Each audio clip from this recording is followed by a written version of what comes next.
Samba Olonga azali sous liboso habitando na bino pona ko partager na bino basango ya République démocratique du Congo. Merci na fidélité na bino matondo pona confiance oyo bopesaka biso po ete to memela bino basango ya Ekolo Congo. Vous êtes bel et bien sur la bonne fréquence que j'appelle la fréquence des éclairés. J'ai comme télévision émission Debout Congolais. Merci Nabino Nyonso Bozali pour continuer à rejoindre Bisso na live oyo. Si vous êtes bel et bien en direct, veuillez partager déjà les liens de cette émission, likez, abonnez-vous et surtout n'hésitez pas de nous laisser un commentaire depuis Wapi Bozali Kolanda Bisso na République démocratique du Congo, depuis Wapi Bozali Kolanda Bisso à travers les mondes. La justice de Dieu n'épargne personne. Justice Yanzambe et Rataka Motote, justice Yanzambe Motomokote a échappaka na contrôle nango. Soki solo yo ko échappé na contrôle ya bato mokili yeba que Nzambe ata moke okoki ko échappé ye te. Nalombango nazali kokota na basango parce que yango nde meminga liboso na bino mokolo lelo esengeli toyeba ete basango na biso ezali dominé na ma ezali koleka na est ya République démocratique du Congo. Boyebi malamu que uta mokolo ya lobi menace ezalaki makasi na Sake na Goma panique. Nous en avons parlé aujourd'hui tokolobela évolution sur terrain ni ezali koleka kuna ba ezali tout autour ya Sake na Mubambiro na Nzulo oyo ba FARDC na biso ba uti ko récupérer na ba territoire ebele ba FARDC bazali ko continuer kubunda na ennemi. Qu'est-ce qui se passe? Nous allons en parler. La paix prétendu mort, il y a général militaire, gouverneur militaire, il y a Nord Kivu, Peter Chirimwani. Vous avez besoin d'être rassuré. Nous allons en parler. Nakati émission na biso la réunion. Il y a conseil, il y a sécurité et réunion générale sur la sécurité. Président Félix Tshisekedi à Silaki Bongo, Kozonga, Namboka Congo, Uta Mokoloya, Pokwa Lobby, Peya Salisaki réunion. En réunion, Moussousoupé, Ezali en cours, toujours pour des raisons sécuritaires, Koyeba Nini et Singeli Kozwa comme décision. Nous en parlons tout à l'heure. La République démocratique du Congo sollicite une session publique d'urgence du Conseil de sécurité de l'ONU en raison de l'aggravation de la situation sécuritaire au Nord Kivu. Wana ezali maloba kouta na Thérèse Kaikwamba qui séjourne à New York pour la demande wana, c'est-à-dire République démocratique du Congo a sengi qui na Conseil de sécurité bavande la likambo pour na kosolela yango to kolobela yango pe na kati ya émission na biso ya mokolo ya lelo to kolobela na actualité na biso pe ya mokolo ya lelo likambo oyo Kagame akendaki koluka na mboka ya Turquie. Le président rwandais Paul Kagame, qui continue à agresser la République démocratique du Congo, est allé solliciter la médiation du président turc pour résoudre ce qu'il appelle différend avec la République démocratique du Congo. Est-ce qu'ils allaient sérieux? Est-il possible que les lots médiation ou ils allaient rater na processus ya Luanda et pas Wapi Kagame a boy tempéré a boy pour finaliser le processus pour avoir un accord de paix, mais Azali Kosengaki, président turc, a décision, il y a Kota Namakabwana pour jouer médiation entre la République démocratique du Congo et le Rwanda. Samba Olonga en parle dans cette émission. Est-ce que le président Félix Tshisekedi est d'accord? Il y a Kota les sous dans un autre processus en dehors, il y a celui du Rwanda. Et du Luanda, pardon, nous allons en parler dans cette émission. Donc, le Belapé Nakati a émission Nabiso Oyo, arrestation, célèbre homme d'affaires et influenceur, mécène Ndenge Babenga Gaye, monsieur Eric Mandala. Cette arrestation en Espagne pour des raisons, il y a trafic, il y a drogue, les alliés, Kosala la une, il y a des réseaux sociaux, surtout à Kinshasa où il est très connu. Eric Mandala est arrêté avec 200 kilos. Il y a drogue. Donc, selon arrestation, on a parti d'Espagne, il y a ça azali parmi ba cartel ou bazali côté ka drogue kuna na Espagne. Nous en parlons dans le cadre de cette émission parce que c'est aussi un sujet qui s'ajoute à de nombreux sujets que nous avons dans notre actualité. Voilà tout pour l'essentiel. Il y a actualité au tozali ko aborder Nabino tout à l'heure dans le cadre de l'émission Oyo. Ceux qui ont déjà en direct, veuillez partager les lives de cette émission et surtout n'hésitez pas de vous abonner et de nous laisser un commentaire par rapport à l'impression Nabino. Partagez le live de l'émission parce que tozali en direct dans GCAM télévision. Partagez les lives, likez et surtout n'hésitez pas de vous abonner. Voilà. Situation na Nord Kivu, situation na Sake, situation na Goma. Comment se comportent nos FRDC et Zali pendant l'occupation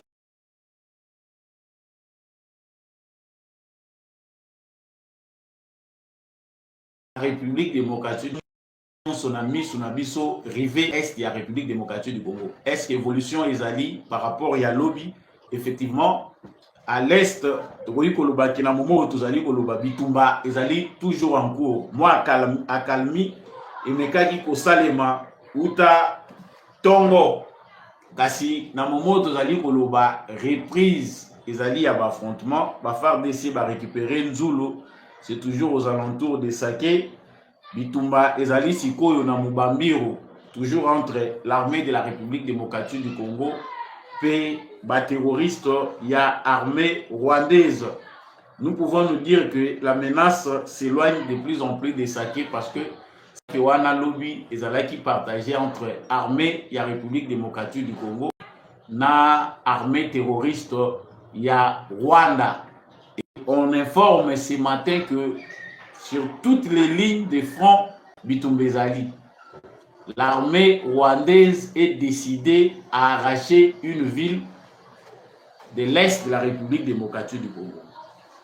Na Mupanzi, il y a Nord Kivu, comme na Mupanzi, il y a Sud Kivu. Pourquoi Sake, bayebi pona bango kezali dernier verrou sécuritaire et pas yoa publicika oyo bango ba se focaliser. Donc tout est mis en action par l'armée de Paul Kagame, par Paul Kagame, pour que arriver na ba fin na ye. Donc cette menace qui pèse depuis hier, Oyo tomoni que Sake baza koloba, c'est une menace Oyo armée na biso azalaki na mo conscience. Les autorités militaires comme politiques bazalaki informé que ezali na éventuelle attaque Oyo armée rwandaise azali ko préparer contre Sake. Ce sont des informations connues. Et na moment Oyo tozali koloba awa na frontière na biso na Rwanda pour comprendre que bango na ngambu na bango il n'y a plus d'hésitation. L'armée rwandaise a déjà mobilisé ses troupes tout au long il y a frontière na République démocratique du Congo. Et loko etikali na Rwanda parce que na ba frontière mususu eza ko séparer biso na ye sans que biso to mona ba militaire na ye na bango bazokota bazobima comme par les localités où ils ont connu. La plus grande menace avant la kota la banalise nazo kopesa oyo yo ezana no ba information c'est que eloko etikali na ba Rwandais ba violer c'est la grande barrière qui sépare Goma na Gisenyi, grande et petite barrière. Parce que bango kuna omwe na ngambo na bango baza déjà déterminé ba troupe na bango nyonso eza na rouge en alerte. Ils sont décidés que ceux qui va couper source nyonso approvisionnement pour na Goma ba isoler Goma na reste ya ba localité na reste ya ba ville ya République démocratique du Congo. La prochaine étape pour na bango c'est d'envahir facilement la ville de Goma pour se relier na ba localité mususu o bango bazu. Et l'objectif eza sous ya kolobelate eza déjà connu. Na ngambu ya armée rwandaise, toute menace est prise au sérieux. Nangamu na bango oyo nyonso bazosala basi bakalikilaki yango. Et na moment toza koloba pour Paul Kagame, comme les Occidentaux n'ont pas le temps, baza koyokela yete, baza kolingaki ya changé, il a envahi en âme et conscience. Je l'ai dit hier que avant l'armée, le M23 soutenu par le Rwanda. Aujourd'hui, que ce soit la République démocratique du Congo, le gouvernement, que ce soit les Nations Unies, l'Amérique, voire certains pays de l'Europe, on parle de l'armée rwandaise qui est derrière le M23. L'armée rwandaise opère aujourd'hui à ciel ouvert. Et ça cacheté, l'armée du Rwanda est sur le territoire congolais. Bazali na objectif, ezali moko, c'est de gagner plus de territoire pour s'imposer dans les discussions. Là, j'avance dans l'information au front, ce que nous recevons comme nouvelle, Bisso République démocratique du Congo, par voie militaire, Bisso, ils ont un peu inquiétude. Parce que jusqu'à hier, l'armée congolaise fonctionne toujours dans la politique, il y a la stratégie, il y a à la défensive. Vous verrez que la bataille tozali ko perdre. Bitumbo tozali ko bunda ozomona ki armée na biso chaque fois aza obligé que tore pour ça qui est ennemi, la menace est éloignée. C'est parce que la stratégie connue par l'armée congolaise, c'est que nous ne nous attaquons pas, nous nous défendons. Oui, que Moutoyo a se défendre à charge Makasi parce qu'il ne choisit pas le terrain, il ne choisit pas la stratégie à travers laquelle l'attaque est là. Donc, yo, aux awano zelika da ceux qui attaquent na se défendre. Vous pouvez vous positionner à gauche et l'ennemi vous surprend à droite parce que vous êtes sur la défensive. Celui qui attaque choisit là où il veut attaquer. La stratégie de la défensive, nous l'avons répété dans plusieurs de nos émissions, tant que nous allons mettre point de vue par rapport à des armées qui se comporter sur base de la directive au bazozwa, na la politique na biso topé na ba responsable na bango. Que oui, à un certain moment, la politique il y a à la défensive qu'on traîner l'ennemi en profondeur pour na épuiser, ça a payé un moment. Parce que Félix Tshisekedi voulait à tout prix que toute la communauté internationale, tous les pays qui se sont impliqués dans l'affaire RDC Rwanda, bako mana conclusion moko, c'est-à-dire il faut sanctionner les Rwandais.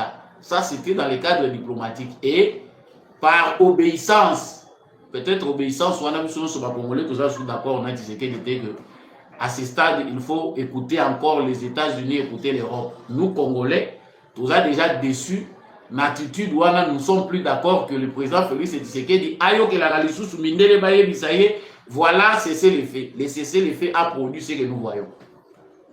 Donc Félix Tshisekedi, la carte avec l'armée congolaise face à l'armée rwandaise pendant 2024, si toujours contre en 2025 avec ce qu'on subit comme conséquence, c'est d'avoir massacré beaucoup de militaires rwandais. Bakufi mingi et il y a même moko ya bango apesaka ndenge bapesaka propagande na bango ba ikontani soki babengaka bango ba ikontani soki banani depuis bazalaka na ba rébellion na bango ya ba FPR. La stratégie qu'ils ont exact que soki bango bazoya baza ko avancer, peu importe les pertes subies, il faut kaka ba se renforcer qui n'ont pas atteindre l'objectif là bas. Cette politique là a fait que l'année écoulée ou bien l'année passée, l'année 2024, Kagame a fait subir beaucoup de pertes, d'énormes pertes dans l'armée rwandaise. Mais cette année, lui aussi a vu autre chose, a su comprendre que politique au bazo memaye ezali pour balongolé na pouvoir. Il veut se comporter comme un fou pour na komatisa banchère, c'est-à-dire que ça la chantage et que ça la que bati qu'il a été na pouvoir, ba négocier na yé. Il a prévu. Et là, peut-être en quelque sorte, moi, na condamné ou faire quoi, c'est que nous reprochons à notre gouvernement à notre armée. Pourquoi il faut attendre alors que l'ennemi se prépare pour nous attaquer? On ne sait pas comment il va nous attaquer. Bisope Toyebi, ma position à Bango sur nos territoires. Pourquoi faut-il attendre qu'il nous attaque? Kagame a décidé, selon les informations venant du Rwanda, qu'il faut Bukavu na Goma ekweya. Pour le la mindele, ba occidentaux y a sali chemin na bango tamulayi bazoyo kanate. Le rôle à bazoyo kayete, ba komi ko imposer ye makambo ebele, il faut ekweya. C'est ainsi qu'il le fait, en âme et conscience, sans écouter personne, il le fait. Côté Nangambu na biso soto na président Tshisekedi parce que c'est lui le stratège national. Notre stratégie à la défensive, il y a pour se défendre, et c'est là qui est bonne. Mais à partir il y a décembre 2024, toujours au côté janvier, Bango va comprendre que il faut tout envahir RDC. On parlait de 4000 troupes.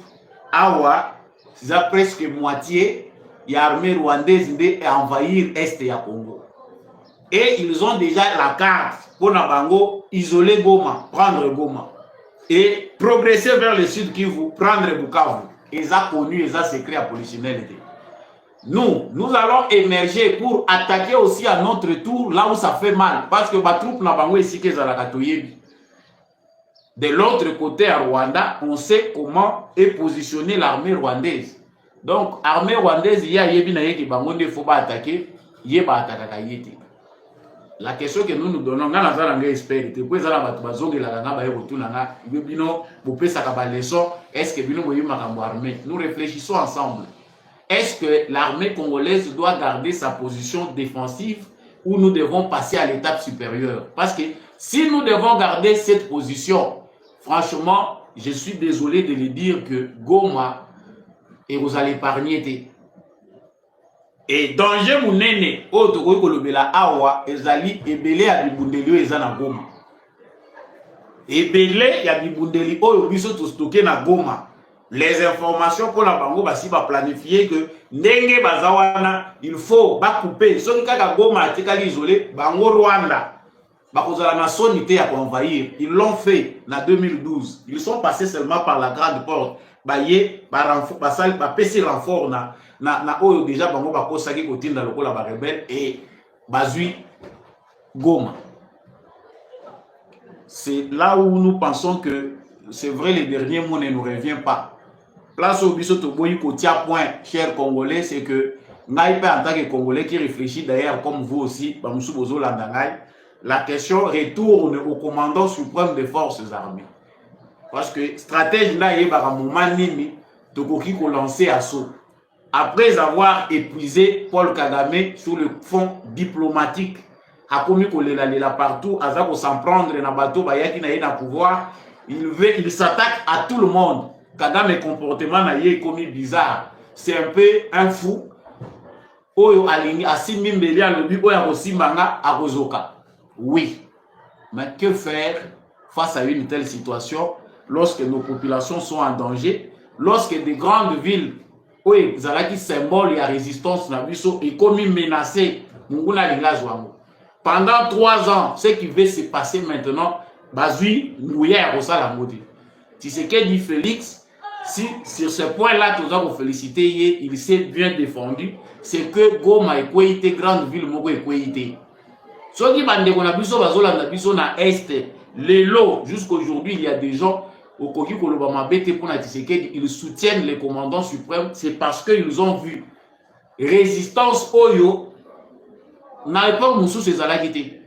Kabila la situation Oyo ne azalaki ko céder facilement à na table la négociation PC.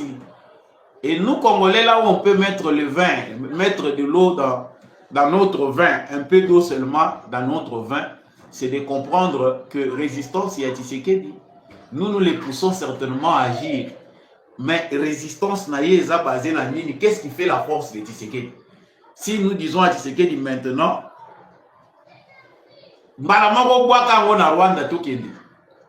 est-ce que nous sommes conséquents? Nous avons toutes les informations nécessaires. Qu'est-ce qui peut arriver enfin? Stratège de Moutabula Kango a raisonné Kango avant. Yango Moningai. Je suis patriote à un moment énervé, on s'en prend à notre armée, mais on regarde aussi. Tout le monde a émotion, bon sens fait comme il ça, la tout réfléchir. Nous nous sommes bien battus, mais maintenant il faut changer de stratégie. Yango ngai penda pona ngai koloba na président Félix Tshisekedi toujours koloba. Pour nous, il faut un discours national d'orientation. Le peuple congolais est certes mobilisé parce que nous avons vu comment la province accepte les sacrifices sur l'armée. Bamousous baza ko adhérer à l'armée directement, mais voire même indirectement, ils quittent des mouvements rebelles, balobi, biso tondimi sacrifice pour na école. Maintenant que c'est flou, nous avons exposé Kagame. Nous avons compris qu'il y a de multinationales et des pays qui soutiennent son aventure. Maintenant qu'ils ne veulent pas les sanctionner. Balingite qu'on sanctionner ouvertement pour reconnaître que c'est un criminel, le mettre de côté ou le mettre hors état de nuire. Qu'est-ce que nous devons faire? Je pense que le discours national du président de la République peut réarmer les Congolais moralement. Pour les Congolais, nous devons comprendre qu'on a sauté. À ce stade, c'est qu'il peut devenir un traître lorsque les gens ne comprennent rien. Commandant suprême alingi kosala nini oyo armée na biso aza kozela po attaquer. Compréhension na ngai eza ya bandeko nyonso tozo kolanda te, eza ya ba Congolais mususu oyo baza na temps ya kolanda makambo tozo loba na babitando na biso te.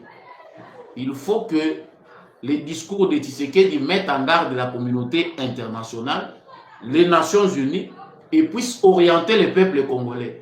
Soki boboyi ko trancher problème oyo na Rwanda oyo bosi boyebi ke Kagame Aza ko agressé et puis bino vos complices, le peuple congolais va se prendre en charge et moutement quoi regretter à côté. Nous sommes envahis de partout. Nous avons déjà compris que souci na bango ezali que Congo mobimba le rôle à Tshisekedi a boyi kopé sa bango na lolengo bango balinga kozwela. Il faut embraser tous les pays. Monsieur le président de la République, n'attendez plus. Il faut dire la vérité au peuple congolais. C'est vrai, le président a en secret pour sauver le pays, mais Oyo, nous savons tous de quoi il s'agit. Nous savons d'où vient cette résistance de Kagame. Ce qui n'a pas d'Oyo, bato Oyo, bazali na Nations Unies, ba pays Oyo Mususu, bazalaki na niveau, il y a pour sanctionner Kagame en toute justice, mais les toshi toleki n'étape Mususu. Ils ne sont pas prêts à le faire. Pourquoi devons-nous attendre de continuer causer là? Et la guerre ne se fait pas aussi avec le mot, ni certes seulement avec la mobilisation. La guerre, c'est aussi les stratégies, c'est aussi l'intelligence en action, parce qu'il faut bien viser pour ici la guerre. Bato bayebi bitumba bayebi pourquoi nazolo banake nazongi simanake nazongi bayebi pourquoi nazakoloba bitumba ezalaka préférable était à la paix. Mais il y a aussi des paix qui nécessitent des grandes guerres. Il y a un monde de Togoyi Koluba. Et dans la Sangomoko, ils ont circulé Makassi sur ce qui se passe pour le gouverneur militaire Nord Kivu. Nous avons vu dans la vidéo, si vous êtes en direct, partagez les lives de cette émission et surtout n'oubliez pas de liker. Donc, voilà, likez et partagez l'émission. On informe, pour faire cette information, Balobi Peter Tirimwani, Akoufi, gouverneur militaire et à Nord Kivu. Tout le monde a qui est lobby dans la image, à Salaki descente, na front, na ça qui est pas ébitumbe Zalaki. Je ne suis pas militaire, na évité. Mais qui est inquiet, je n'étais pas content que Akita déjà rapidement na front, na moment où on a si précis, alors que la situation était encore très grave. Mais le gouverneur militaire, tout le monde a dit Akiti, na front, Akiti, Azoke de Makolo, na escorte, na ye, Bakei, ti na première ligne. Azala quitté na ba ligne ezana sima, makenda ki penda place ligne ezali. Yasuka. Parce que ba autorité, ba constitution qui baye pour la kisabango front place ezali. Ba ko suki sabango Batali, place barrière, Yami Balé ou bien Yami Satuzali, Bozotali dans la musique. Mais lui avait pris le risque d'aller dans la ligne wana, première ligne de front, pour constater Yemoko pour encourager. Mais les informations survenues, elles allaient que Azwaki, balle soki, Azwaki projectile, et ça a dit que Azala internet. Azwa premier soin à place à Zalaki et puis voir ce qui va se passer de suite. Du côté des officiels congolais, l'information officielle est allée que le gouverneur militaire y a nord qui voit zate. Mais vous savez, à l'ère des réseaux sociaux, à l'ère actuelle, il faut changer la stratégie de communiquer en tant que gouvernement, en tant que pays, parce qu'à l'ère d'Internet, à l'ère des réseaux sociaux, oui, au bon balikambo, oui, je sais tamboli. Sur base de cet élément, ils ont l'eau au Mogo na lingina pesa peut-être na bandi qu'on a vu sur balanda, à partir de Sud Kivu que nous sommes victimes aussi de la propagande de guerre et de la manipulation. Tous les gouverneurs militaires Constant Dima,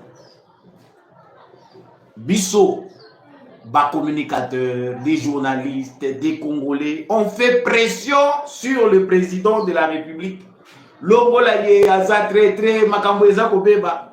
Source ya makambo wana nani azalaki ko transmettre yango nani azalaki ko pesa ba information wana. Ba musu tozo ko bozo ganga kaka. Balongolaye me boyebi eloko nini tozo ko lobate pourquoi balongolaye sur base de spéculation parce que la République démocratique du Congo, c'est parmi les pays qui ont une mauvaise culture de l'information. Nous, l'information est essentiellement basée sur les rumeurs, chez nous. L'Union a la source d'information et pas à Congolais, ils ont la secondaire. Avant tout, c'est la rumeur. La culture du Congolais sur l'information est basée sur la rumeur. Les rumeurs, ce que c'est lié dans le Congo, ils ont la fausse ou folle rumeur, ou ils ont montage grossier. Les Congolais considèrent comme une information. Les Rwandais qui nous ont espionnés et infiltrés depuis longtemps ont compris aussi cette faiblesse-là. Nakatia, Biso Congo. Parce que, bah, espion, n'a infiltré, bah, étudié, attitude, de comportement. Il y a beaucoup de infiltré. Ils ont compris que chez nous, il y a un grand désordre sur le plan de l'information. N'importe qui peut dire n'importe quoi. Et à n'importe quel moment. Et Bakotika Yépe, parce que nous vivons la liberté, c'est nous, c'est la démocratie. Les informations que nous publions, certes, chez nous, au Rwanda, aux en a droit de publier en côté. Aux à la journaliste, aux à la nani, quand le point de vue officiel n'est pas encore sorti. Au Kolobelo côté. Mais chez nous, nous avons publié en gros. Il y a un service de renseignement à Rwanda, parce qu'il y a l'étudiant faiblesse.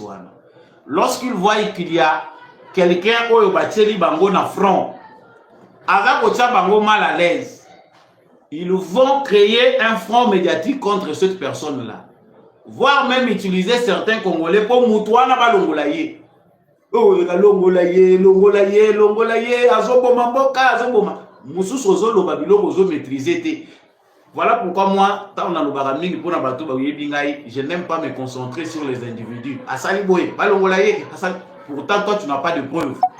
Vous n'avez pas de preuves tangibles, tu n'as pas bien vérifié pour savoir ce qui moutouane à solo. Oh, bien, vous avez baba longolezaï. Liwawe les autres circulés à Turimouani, Peter, gouverneur militaire à Nord Kivu. Ce que bien, vous pouvez analyser les comportements. Dans les réseaux sociaux, ceux qui se réjouissent plus, c'est les Rwandais. L'information reste encore là, ils en ont vérifié. Mais les Rwandais annoncent sa mort, ils se réjouissent. Balobi que Yende Ponabango, le numéro 1 collaborateur, Yaba FDLR.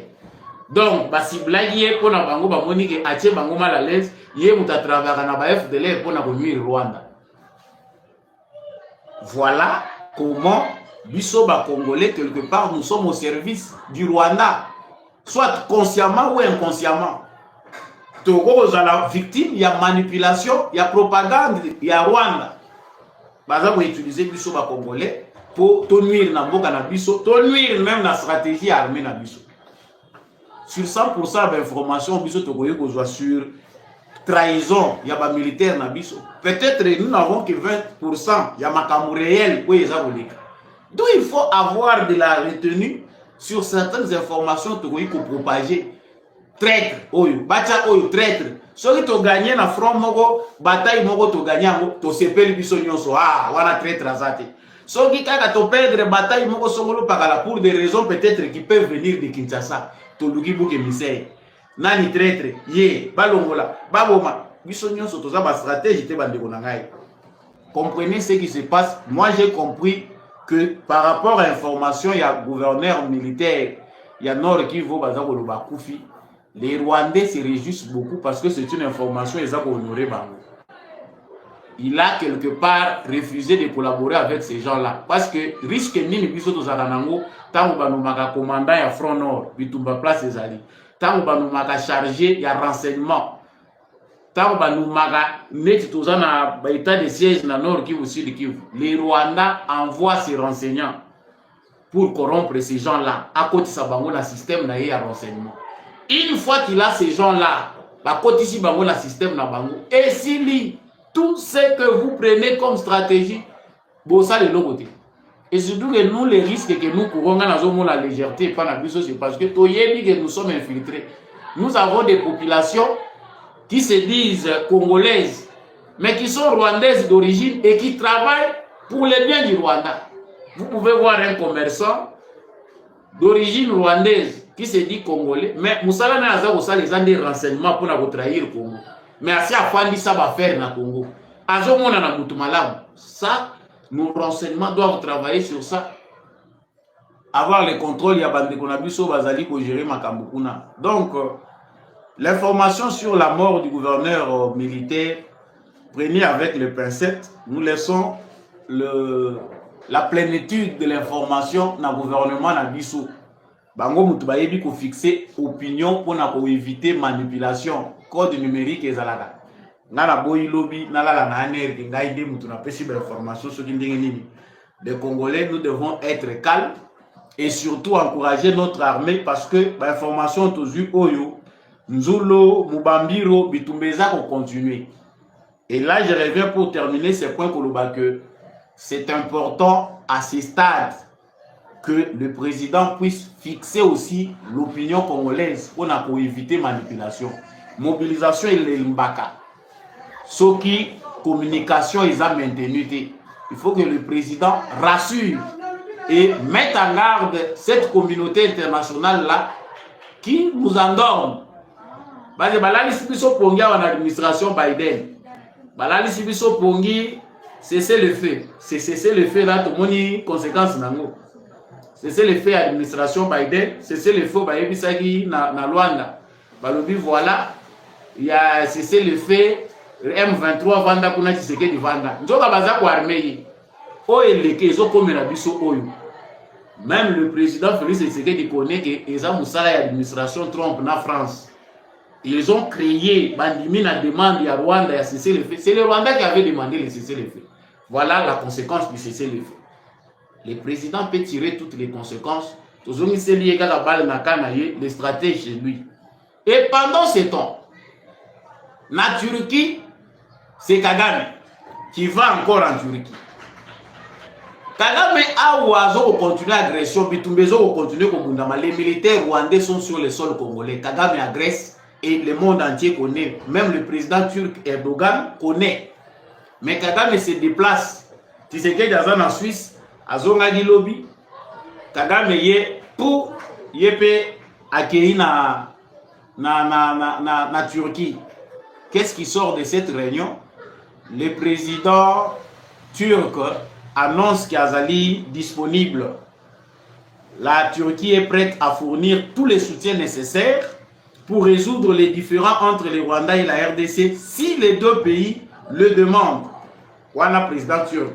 Celui qui a pendant malobane na détail azalaki bien azalaki na donc pour résumer à lobby makamunaye mais à tiepe ba point oyo ezalo la bakal il entretient aussi des bonnes relations avec le président de la République démocratique du Congo ba jouera rôle monene en Afrique parce que sur le plan économique la Turquie est là aussi mais Kagame a ko kimele pas na bango.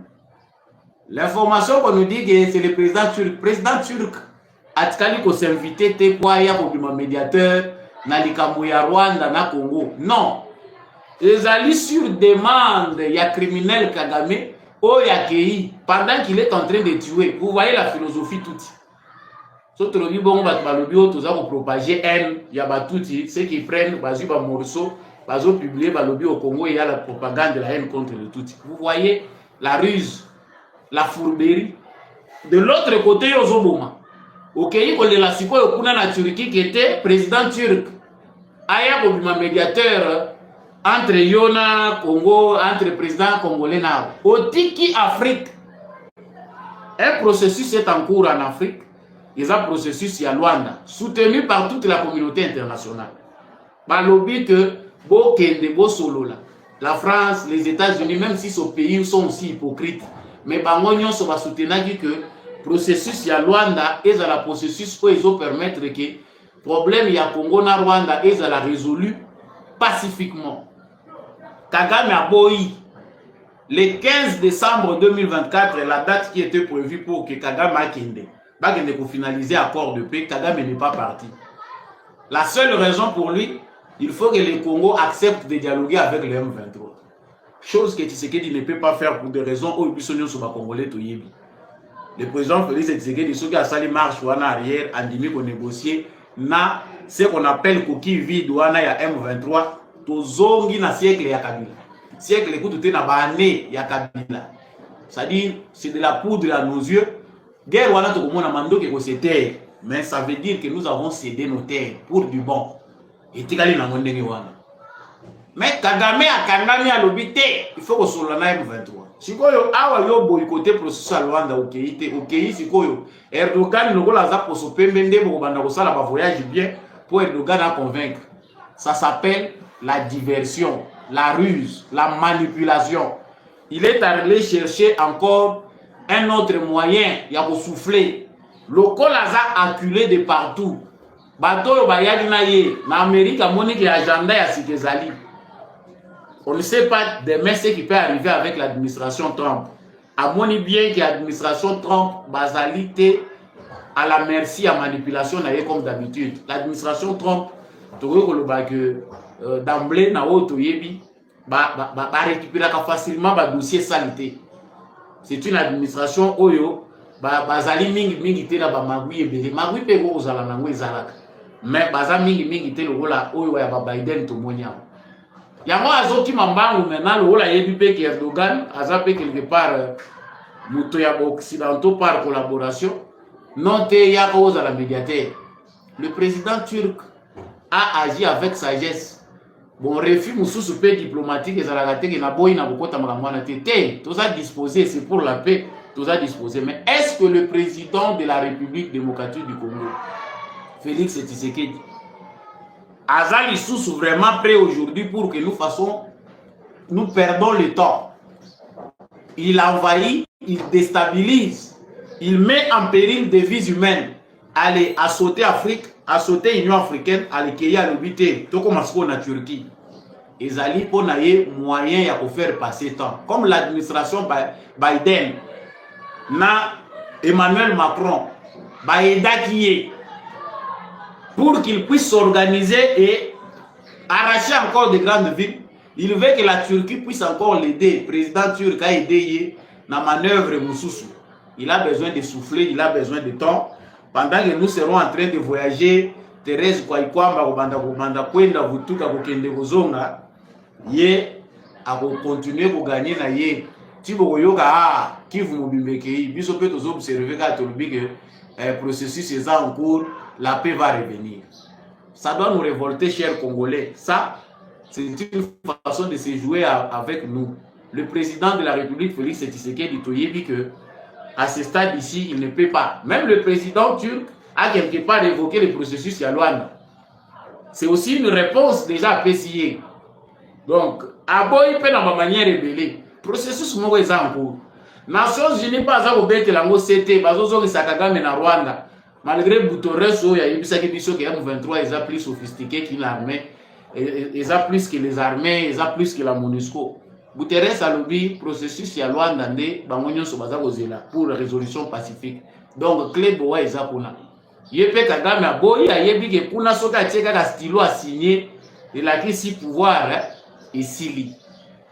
Cher président de la République Félix Tshisekedi toyebi kozaka souple diplomatiquement, mais ne perdez pas le temps d'accepter que criminel wana bofungolela ye lisusu brèche mususu ya kozwaka bavol kokende Turquie. Hein? Vous allez dire encore que tokei na Turquie pour na kokende kosolola na Kagame. Et ça perte ya temps. Pour l'instant, si les Occidentaux ne sont pas prêts, le rôle à Trump a yeboui, Azar favoriser na ye batuna batuba sala makambo na bango. Nous devons trouver une réponse efficace à donner à Kagame. Si un matin, Barwande pe batie biloko na la direction à kokende, respect au pote. En tout cas, analyse les stratégiques et simple yangwana. Même les Rwandais nous disent, les Rwandais qui nous appellent aussi, Oyo Bazape contre Makamozo le Kagame. Ils nous disent que seulement si Tshisekedi a commis dans un point yake, a frappé là où ça fait mal. Les Rwandais ne sont pas habitués à la guerre.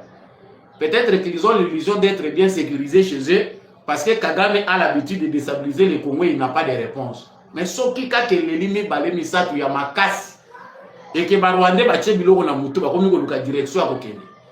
Qui sait ce qui peut venir? Peut-être que tozo banga na biso pamba, il faut pe biso peto beta pe na tour na biso po mayele pe soke les guerres moko ekoma ka pe na madusu. Il faut viser koyeba ndenge nini biso peto ko bete. Donc toujours parlons de ça. La République démocratique du Congo sollicite une session publique d'urgence du Conseil de sécurité de l'ONU en raison de l'aggravation de la situation sécuritaire au Nord Kivu. Wana ezali ministre des Affaires étrangères de la République démocratique du Congo. Maman Thérèse Kaikwamba a lobby pour naïe, mais ce sont les orientations. Donc il faut que le Conseil de sécurité soit en réunion. Nous ne pouvons pas être contre, c'est une bonne idée, mais bon, nous makambo est vrai dans le Conseil de sécurité. Ne mâchez pas les mots maman au nom du peuple congolais qui souffre. Ou à déstabiliser pour l'instant, dites-leur que na niveau biso de komi.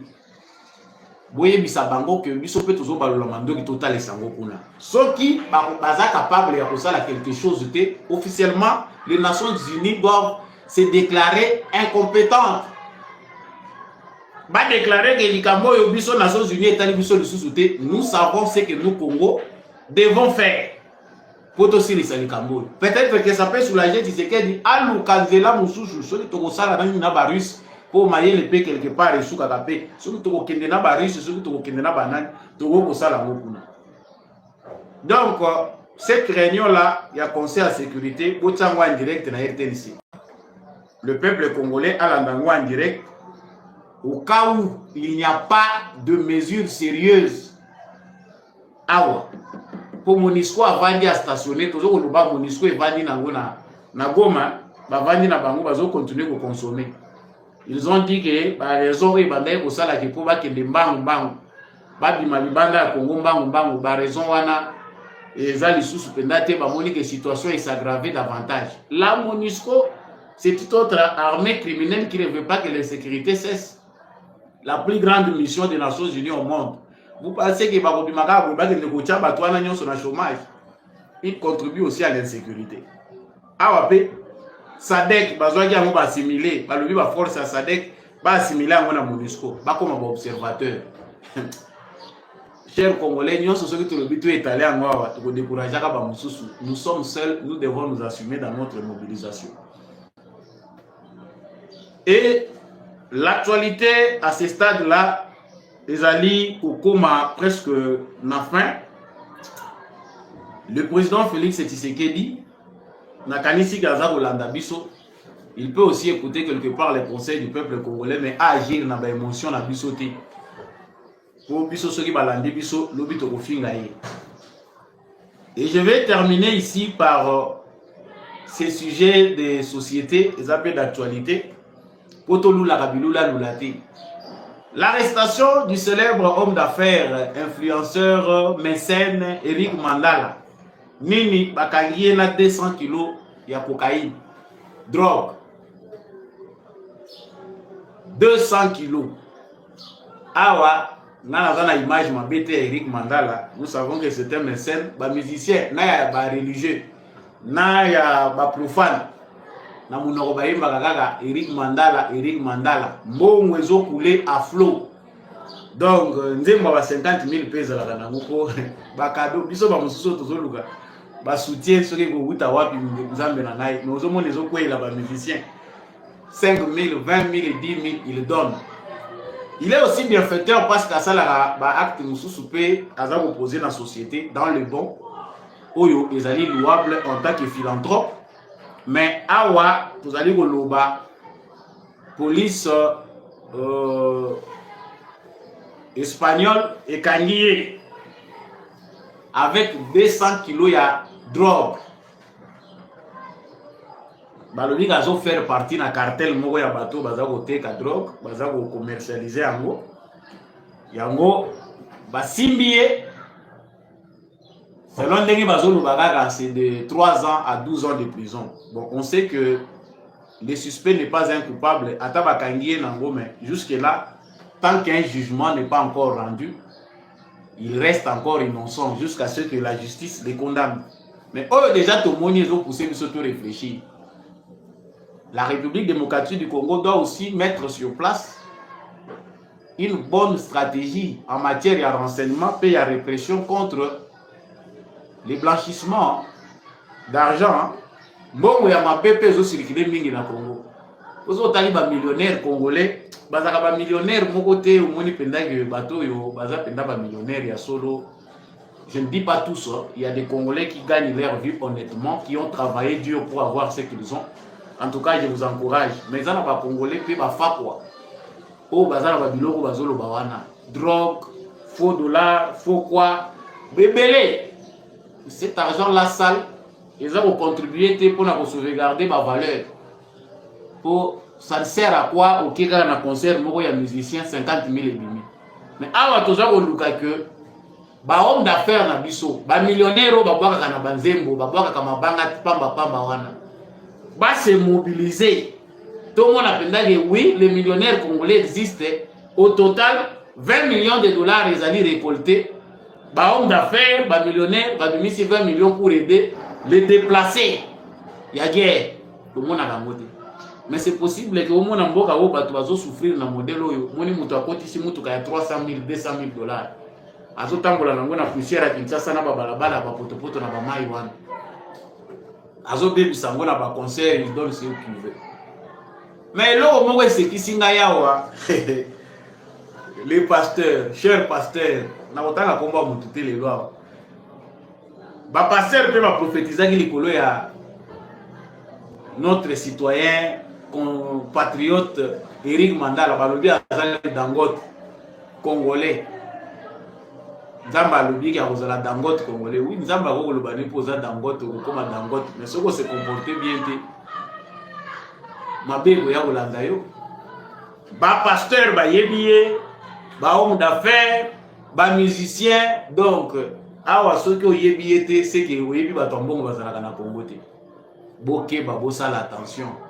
Nzambe bakosaka yete moyiba yibaka 100 jours 99 jours balobaka ya mukola suka 100e ezalaka ya Nzambe oyo bomba na justice Nzambe ezalaka tango yozo sala mabe na nkoko kanitike ba omona yote Dieu existe leba musu bazoloba le karma la justice de Dieu existe mabe yozo sala na nkoko kanitike bazomona yote koto bazoboma bato na goma yo a ozoluka moya ko détourner mbongo po somba appartement ya munene na France.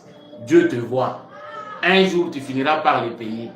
Émission ya Samba Olonge komi na suka, émission aba éclairé, émission debout congolais au apresiaka. Et komi penda na suka, merci na bino nyonso yo. Vraiment oyo bolandi biso, merci na ba oyo nyonso bo apresiaka. Émission pe banalise ya mwana mboka Samba Olonga. Likez cette émission, partagez la vidéo. Tous ensemble, na ba FARDC na biso. Biso nyonso ba wazalendo, biso nyonso ba FARDC. Soyons de cœur avec notre armée. Parce que les alliés derniers remparts na biso. Pour na sauvegarder, ou les alliés intégrité territoriale, ya mboka na biso. Nous n'allons pas reculer, tout que la mobilisation et le moral restent aux zénith. Tant qu'on est congolais, tous derrière la République démocratique du Congo à n'importe quel moment, à n'importe quelle circonstance. On ne peut pas trahir son pays pour des raisons que Tshisekedi non, ce n'est pas une cause ya Tshisekedi, c'est une cause congolaise. Nous devons tous être derrière la République. Yangonde Bosala ke tolonga ba ennemi na biso. Merci dans des combis à chaque fois qui na sima ya caméra et à réalisation pour cette émission oyo. Et comme à l'habitant de Nabino, matondo mingi n'apôtre Gérard Kabeya Tchogo, merci na l'homme de la vérité des urnes.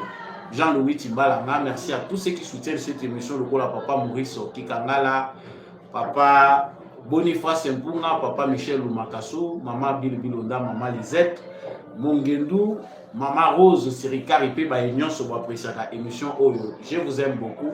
Wazalen de la Motema, Fardessé la Motema, Tokutani prochainement, na émission Moussous.